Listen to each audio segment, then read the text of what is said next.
Hey the blend! So today's video is a very special one because it's a collab with EverydayAlina. And we're gonna recommend you some books today. I'm gonna talk about a few classics I like and she's gonna talk about modern books. So yeah, don't forget to check out her video after you watch mine because she's amazing, her channel is amazing, and I'm always happy after I watch her videos, so go check it out. So as I said before, I'm gonna talk about some classic books, or actually old books, because it's very complicated to define what is a classic and what is not, so I'm not gonna get into that. But I'm gonna talk about like older books, so yeah. Let's get into the video. So my first recommendation is Pride and Prejudice by Jane Austen. And this is one of my favorite books ever. It's beautiful, it has a beautiful writing, and it was first published in 1813. And it tells a story about this English girl called Elizabeth Bennet and her struggles in a day-to-day life. So back then they have to find husbands as soon as possible, so they used to go to balls, dances, parties, I don't know what's the right term, but anyway, one of these parties she meets Mr. Darcy, which is like a very rich man and thinks he's better than everyone else, which makes him like kind of a jerk. But after a while they end up falling in love with each other after a lot of things happen, and some people you thought it would good end up not being that good, so yeah.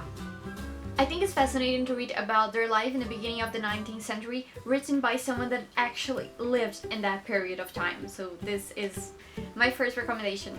The second book I'm gonna recommend to you today is Treasure Island by Robert Louis Stevenson. And this is a great book. It was first published as a book in 1883 and is a pirate book.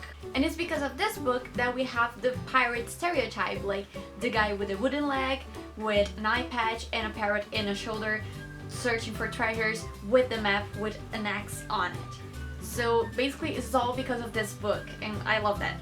But this book tells a story about this boy called Jim Hawkins, and after a lot of things happen in his life at the beginning of the book, he ends up in the ship with a bunch of other guys that are searching for a treasure because they have a map. But the problem is the crew is divided between the rich guys that are funding the trip and the actual pirates. And after they get into the island where is the treasure, things get very intense. And I'm just gonna leave it like that. The third book in my list is Around the World in 80 Days by Jules Verne. And it was first published in 1873. It tells a story about this guy called Phileas Fogg, and he frequents this club for gentlemen. And they are all discussing an article in a paper telling that it was possible to travel the world in 80 days. And the other guys end up betting with Fogg that he couldn't do it. So he and his servant, I don't know if it's the right word for it, but anyway, they start a journey to prove the other guys wrong. It is full of adventures, and the character development of Fogg in this book is incredible. I love it. But the end of this book is, oh my god. It has the biggest plot twist I ever read in a book before. Seriously, it blew my mind, and it is just, it's amazing. I actually want to read this again because I haven't read it in a long time, but it's really good. And it's not that long as well, so it's a plus. My fourth and final recommendation is The Lost Word by Arthur Conan Doyle. You might think he only wrote Sherlock Holmes, but no. This book is amazing. It was first published in 1912 and basically tells a story about how a few guys, after a lot of things happen in the beginning of the book, end up in this trip to the Amazon forest in South America. And they get to this land which basically has living dinosaurs, tribes, and ancient people living in it. So yeah.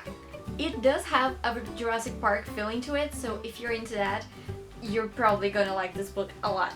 And it's also a very adventurous book as well because they have to fight to be alive all the time, you know, so yeah, a lot of things happen in this book.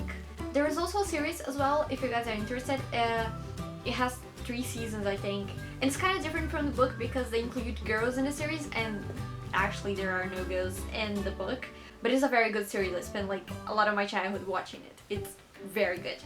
So yeah, these are the books I'm going to recommend you today, and if you end up reading any of that, just because you watch my video, let me know. I would love to know that. And also don't forget to check out Alina's video as well to remember she's going to talk about modern books, and it's going to be amazing. I can't wait to see that. And as always, if you like this video, please give me a thumbs up, subscribe to my channel, comment below, share whatever you prefer, and I'll see you again next week. Bye guys! The first book I have on my recommendations list is by Jules. I hope I'm pronouncing her last name right, but she's one of my favorite authors of all time. It's called The Temptress. I have a lot of her books.